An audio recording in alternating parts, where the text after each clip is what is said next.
दरम्यान पंकजा मुंडेंनी धनंजय मुंडेंच्या राजीनाम्याचं स्वागत केलंय। धनंजय मुंडेंचा राजीनामा फार आधीच व्हायला हवा होता असं यावेळी पंकजा मुंडे यांनी म्हटलंय। तर संतोष देशमुखांच्या आईची मी मनापासून क्षमा मागते असं देखील पंकजा मुंडे म्हणाल्या आहेत। धनंजय मुंडेंच्या राजीनाम्याचं पंकजा मुंडेंनी स्वागत केलंय। धनंजय मुंडेंचा राजीनामा याआधीच व्हायला हवा होता असंही पंकजा मुंडे म्हणाल्या। धनंजय मुंडेंचा राजीनामा झालाय, मी त्याचंही स्वागत करते।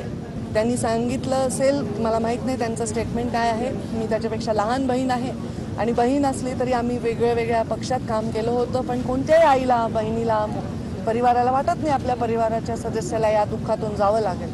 पण जेव्हा आपण खुर्चीवर बसून विचार करत असतो तेव्हा आपण राज्याच्या प्रत्येकाचा सारखा विचार केला पाहिजे। त्यांनी तो घेतलाय, ते योग्यच केलेलं आहे।